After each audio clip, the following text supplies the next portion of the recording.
네, 존경하는 김문남 부장님 그리고 선배 동료 의원 여러분, 송규근 의원입니다. 의사일정 제21항 고양시민복지재단 설립 및 운영에 관한 조례안에 대하여 반대 입장을 표명하고자 이 자리에 섰습니다. 발언에 앞서 저는 다소 면구스러운 심경을 솔직히 고백하지 않을 수 없습니다. 본 조례안은 제가 소속된 문화복지위원회에서 민주적 표결 절차를 통해 가결된 안건입니다. 상임위 심사 과정에 직접 참여한 위원으로서 같은 상임위 소속 위원이 본회의에서 반대 토론에 나서는 것은 분명 이례적인 상황입니다. 그 자체로 일정한 부담을 수반하는 일임을 부정하지 않겠습니다. 그럼에도 제가 이 자리에 서는 이유는 다수결로 가결된 안건이라 하더라도 본회의는 모두가 잘 아시다시피 최후의 공론장입니다. 108만 고양 시민들께 재정적 이해와 복지행정의 장기적 건정성에 관해 마지막 소신을 밝히는 것이 오히려 의원으로서의 책무를 다하는 일이라고 판단했기 때문에 발언에 나섰습니다. 부디 이 발언을 정치적 의도가 아닌 순수한 정책적 우려의 표명으로 받아주시기를 부탁드리면서 지금부터 이유를 설명하겠습니다. 첫째, 조례안 자체의 구조적 한계와 조문상 문제점입니다. 저는 먼저 이 조례안 자체가 안고 있는 근본적인 한계를 조문 중심으로 살펴보는 것에서 발언을 시작하고자 합니다. 입법의 기본 원칙은 명확성과 구체성입니다. 조례는 단순한 선언이 아니라 그것이 규율하는 법적 관계와 행정행위의 범위를 명확히 확정하는 규범적 도구여야 합니다.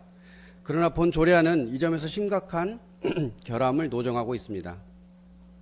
제3조에서 규정하는 재단의 사업 범위를 살펴보면 사회복지 분야 조사 연구, 사회복지 자원, 발굴, 배분 및 연계 협력, 사회복지기관, 시설, 단체 등에 대한 운영 및 지원, 사회복지시설 및 기관 등에 대한 컨설팅 지원, 사회복지 네트워크 구축 및 민간과의 협력 지원, 그리고 그 밖의 재단의 설립 목적에 부합하는 사업이라는 포괄적 열거 방식을 취하고 있습니다.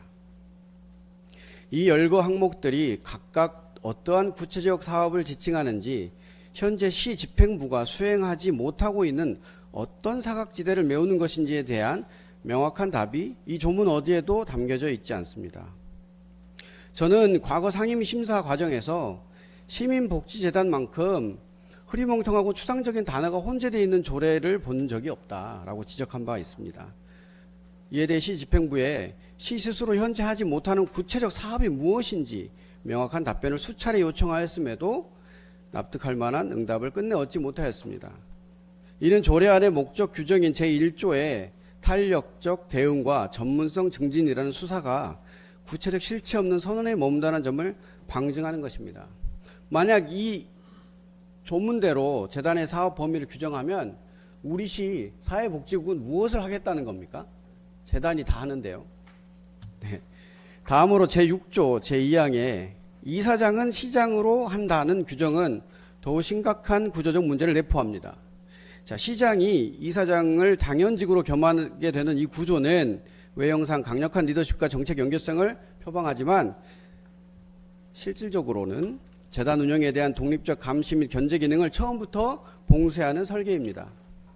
이사장이 곧 시장이라면 시 집행부가 재단의 출연금과 보조금을 지원하면서 동시에 그 재단의 최고 의사결정권자를 겸하는 이해충돌 구조가 고착화됩니다.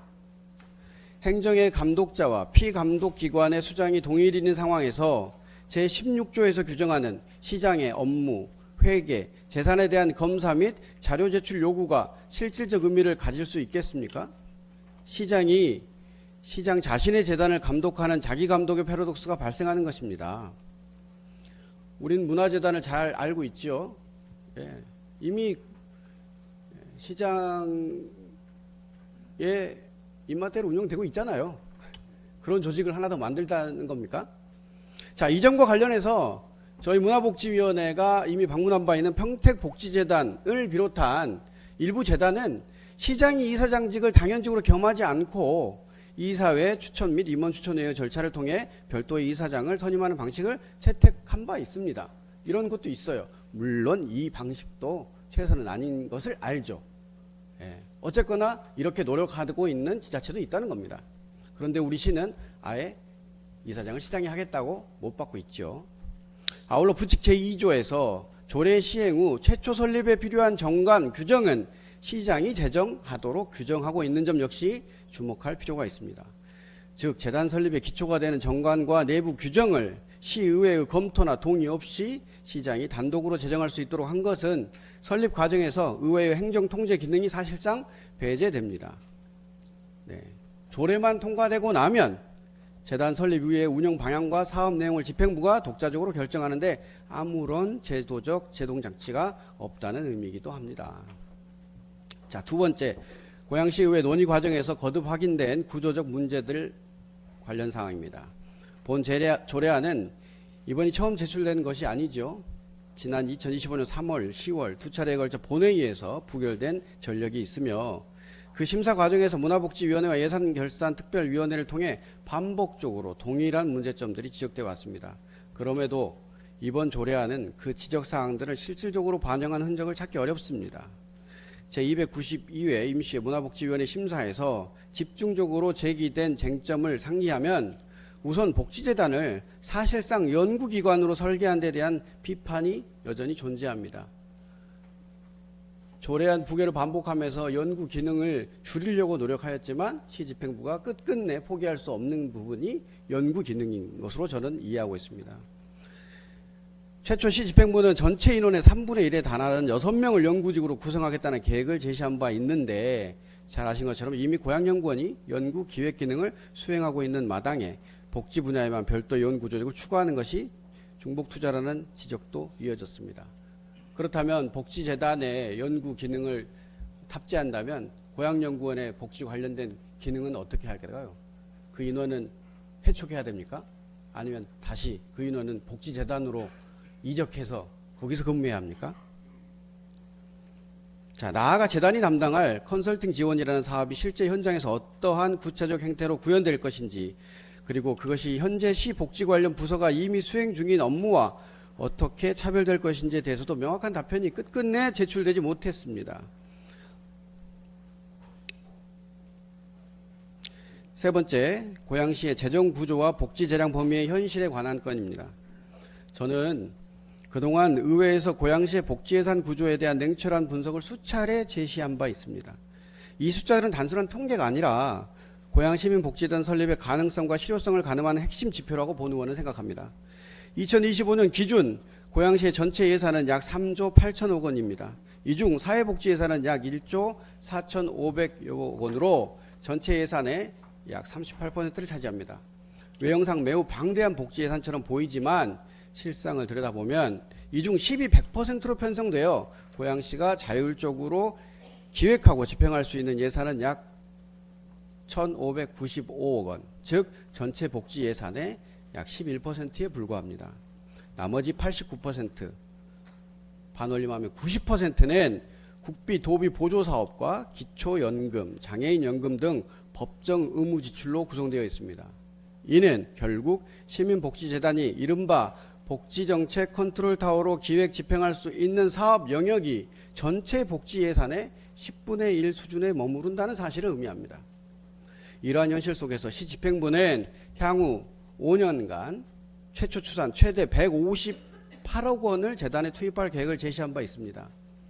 26년도 기준 우리 고양시의 재정 자립도는 약 32%, 재정 자주도 약 49%에 머무는 고양시의 재정 여건에서 실질적 정책 재량 영역이 극히 제한되는 재단을 만드는데 이만한 규모의 시민 재원을 투입한다는 것이 정책 효율성과 재정 건전성의 측면에서 납득할 수 있는 설계인지 저는 여전히 회의적입니다. 타 지자체의 사례를 통해서도 이 우려는 뒷받침됩니다. 우리와 같은 기초지자체 중에 하나인 충북 옥천군은 복지재단 설립 타당성 검토 용역을 실시한 결과 비용 편입 비율, 흔히 잘 아는 BC 분석에서 0.56에 불과하고 순현재 가치가 마이너스로 도출됨에 따라 설립 계획을 사실상 백지화한 바 있습니다.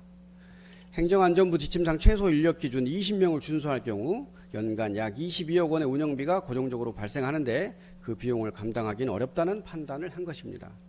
고양시의 재정 여건이 물론 옥천군과 비교할 수는 없죠. 그럼에도 불구하고 실질적 복지 재량 범위가 약 11%에 불과한 현실에서 5년간 158억 원을 투입하는 정당성을 확보하기 위해서는 훨씬 더 정밀하고 구체적인 사업 설계와 근거가 제시되어야 마땅합니다. 네 번째, 전국 복지재단 운영 실체가 보내는 경고에 관련 건입니다. 행정안전부 클린아이 지방출자 출연기관 설립 현황 2026년 2월 11일 기준에 따르면 전국 각 지역에 복지재단이 물론 다수 포진되어 있습니다. 그런데 그 가운데 광주복지재단, 부산복지개발원, 전남복지재단 등 일부는 이미 사회서비스원으로 전환되었습니다. 이처럼 복지재단이 신설되고 얼마 지나지도 않아 또 다른 형태의 조직으로 통합 전환되는 현상이 전국적으로 반복되고 있다는 사실을 우리는 직시해야 합니다. 특히 광역 단위의 복지재단도 부실 운영 문제에서 자유롭지 못하다는 점은 기초지자체가 복지재단을 설립하는 데 있어 더욱 큰 경고가 됩니다. 경기복지재단의 경우 2005년 설립 이후 20년이 가깝게 운영되고 있어 온 광역복지재단임에도 불구하고 2025년 행정사무감사에서 경기도의회 보건복지위원장께서 직접 허위보고 논란, 내부 반목, 통계 오류, 연구기능 부재 등을 이유로 복지를 표방하면서도 기본적인 행정 신뢰조차 무너진 조직이다. 이대로라면 도민의 복지를 말할 자격도 없다는 등 강도 높은 비판을 한 바 있습니다. 경기도와 같은 대규모 재정 기반을 가진 광역지자체의 복지재단도 이러한 상황에 처해 있는데 재정 규모가 훨씬 제한적인 기초지자체에서 설립하는 복지재단이 복지정책 컨트롤 타워로서의 실질적 기능을 수행할 수 있을 것이라고 기대하는 것은 지나치게 낙관적인 전망이라고 생각합니다. 다섯 번째, 기존 복지조직 및 체계와의 기능 중복 문제입니다. 복지재단 설립 논의에서 반드시 짚어야 할 또 하나의 중요한 문제는 기존 복지조직과의 기능 중복입니다. 고양시에는 잘 아시는 바와 같이 이미 고양시 사회복지협의회 법적 민간단체죠. 고양시 지역사회보장협의체, 고양연구원, 희망복지지원단, 그리고 고양시 사회복지과 복지정책과가 있습니다. 이렇게 다층적인 복지전달 체계가 구축되어 있는 것입니다.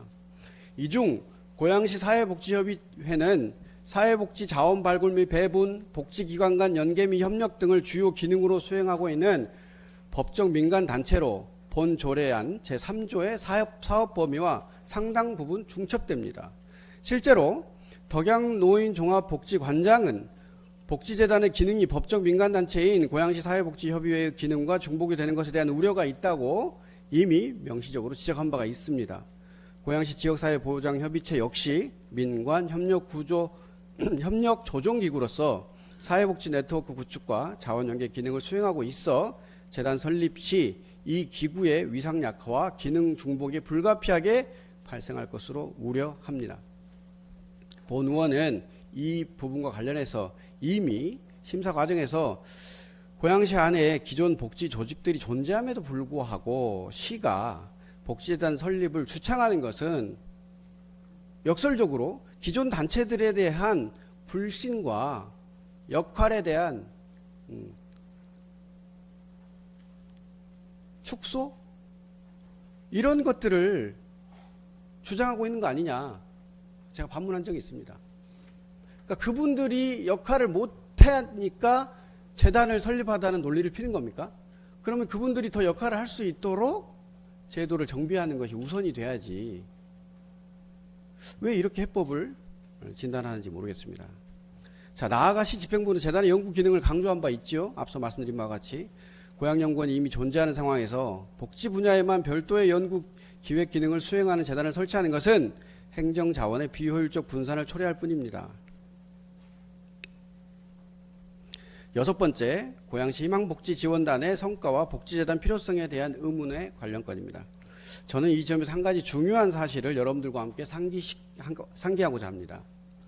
자, 고양시 희망복지지원단은 보건복지부가 전국 229개 시군구를 대상으로 실시한 지역복지사업 평가에서 2019년에 이어 2025년에도 우수 지자체로 선정되는 성과를 거두었습니다. 통합사례관리, 자원발굴 및 관리, 민관협력 등 희망복지지원단 운영 전반에 걸쳐 전국 최우수 수준의 평가를 받은 것입니다. 이 사실이 우리에게 던지는 질문은 단순하고 핵심적입니다. 아니, 보건복지부로부터 우수기관으로 공식 인정을 받을 만큼 뛰어난 복지 전달 체계와 기관이 이미 고양시에 존재한답니다. 본인들이 자랑하셨잖아요. 보도자료 내셔서 최우수 기관 선정됐다고. 시 집행부는 그것으로 충족되지 않은 구체적이고 실질적인 복지 공백이 무엇인지 제발 명확히 좀 알려주십시오. 뭐가 부족해서 재단이 필요하다는 겁니까? 이렇게 최우수, 정부가 주장한 최우수 체계가 존재하는데 말입니다. 자, 급변하는 복지 환경에 탄력적으로 대응한다는 제1조의 목적 규정이 현재 희망복지지원단과 기존 복지 체계로는 달성할 수 없는 것임을 구체적으로 증명하지 못하는 한 158억 원의 시민 재원을 들여 새로운 법인체를 만드는 것은 기존에 우수한 성과를 내고 있는 조직에 대한 불신의 표명이자 불필요한 행정 낭비일 수 있습니다. 이미 잘 작동하고 있는 기관이 있는데 또 다른 조직을 만드는 것이 그 좋은 의도와는 달리 결국 예산 낭비와 역할 혼선을 야기할 것입니다. 자, 7번째, 특례시 비교의 관점에서 본 고양시의 위치입니다. 고양시는 인구 108만을 넘는 특례시입니다. 특례시는 광역시에 준하는 행정 자율성과 재정 역할을 이미 갖추고 있으나 재원 구조에 있어서 여전히 기초지자체의 한계를 벗어나지 못하고 있는 것도 잘 아실 겁니다. 같은 특례시인 수원시와 용인시는 현재 별도의 복지재단을 운영하고 있지 않습니다. 이들 도시는 복지 업무를 시 행정조직이 직접 수행하는 방식을 유지하면서도 충분히 복지 수요에 대응하고 있습니다. 수원시의 경우 사회복지 전달체계 개편 연구에서 복지재단 설립 방안이 검토되었으나 최종적으로 직접 운영체계를 유지하는 방향으로 귀결된 바 있습니다. 또 다른 특례시인 창원시는 창원복지재단을 운영 중이나 창원시의 경우는 고양시와 달리 복지재단을 통한 복지시설 직접 운영이라는 명확한 사업 모델을 구축한 점에서 본 조례안의 추상적 사업 범위와 본질적 차이가 있습니다. 이처럼 같은 특례시들도 복지재단의 필요성에 대한 판단이 각기 다르며 무엇보다 재단 설립의 전제 조건은 명확한 역할 정의와 재정 지속 가능성이라는 사실이 이들 사례를 통해 확인됩니다. 본 조례안이 이 두 가지의 전제를 충족하고 있는지에 대해 저는 여전히 부정적인 판단을 갖고 있습니다. 8번째, 사회복지서비스원으로의 통합 흐름과 시대적 방향성입니다. 앞서 말씀드렸죠. 지금 복지재단이 사회서비스원으로 통합 전환되고 있습니다. 이 부분에 대해서 우리 시가 간과하고 있는 것 같습니다. 복지재단 설립했다가 다시 사회서비스원으로 바꾸겠다고 하는 건 아닌지 심히 우려됩니다. 자, 마무리하며 다시 한번 조례 1조를 상기하고자 합니다. 본 조례안의 목적은 급변하는 복지 환경에 탄력적으로 대응하고 복지 서비스의 전문성을 증진하여 고양 시민에게 내실 있는 복지 서비스를 제공하는 것이라고 명시되어 있습니다. 그렇다면 저는 묻고 싶습니다. 과연 새로운 기관을 세우는 것만이 그 유일한 해법입니까? 만약 급변하는 복지 환경에 대한 탄력적 대응과 전문성 증진이 진정으로 시급한 행정 과제라면 시장께서는 먼저 지금 이 순간에도 현장에서 복지 행정을 수행하고 있는 사회복지국, 희망복지지원단, 지역사회보장협의체, 사회복지협의회 등 기존 집행기관들의 기능과 역할을 냉철하게 재진단하고 그 위에서 구조조정과 경영혁신의 해법을 모색하는 것이 마땅한 리더십의 방향이었을 것입니다. 그러라고 조직 개편도 있는 겁니다. 이 논리를 조금만 달리 적용해 볼까요? 급변하는 생활체육 환경에 탄력적으로 대응하기 위해서는 체육진흥재단이 필요합니다. 청년 문제에 탄력적으로 대응하기 위해서는 청년재단이 필요합니다. 그렇게 막대한 재정을 투입하여 새 조직을 만드는 것이 해법이라면 이 도시에는 재단이 끝도 없이 생겨날 것입니다. 조직을 위한 조직, 자리를 위한 자리, 이것이 바로 오늘 본 조례안이 지향하는 것이 아닌가 하는 의구심을 저는 지울 수 없습니다. 고양 시민 여러분들께서도 결코 그것을 허락하지 않으실 것이라고 저는 확신합니다. 우리 고양시의 현실을 냉정하게 직시할 필요가 있습니다. 인구 규모에서 우리 시보다 훨씬 적은 성남시와 비교해도 우리 고양시의 예산은 약 1조 원이 부족한 실정입니다. 재정 자립도, 재정 자주도 경기도 4개 특례시 가운데 최하위입니다. 이 재정 현실에서 새로운 공적기관의 설립은 반드시 모든 가용한 행정수단을 동원한 이후에 불가피한 경우에 하나여 최후의 보루로서 채택되어야 합니다. 이것이 납세자인 고양시민에 대한 최소한의 재정적 책임이며 이 의회가 지켜야 할 공공성의 원칙입니다. 세입이 부족한 도시라 기업 유치해야 한다면서요. 그래서 경제자유구역도 해야 한다고 말했던 민선 8기가 막대한 혈세를 투입하는 신규기관 설립은 왜 이토록 계속 밀어붙입니까? 시의회가 수차례 부결시켜도 왜 계속 하려고 합니까? 논리가 충돌됩니다. 이상으로 저 송유근은 보른 조례안의 부결을 강력히 촉구하는 바입니다. 의원님들의 공감과 현명한 판단을 정중히 요청드립니다. 경청해 주셔서 감사합니다.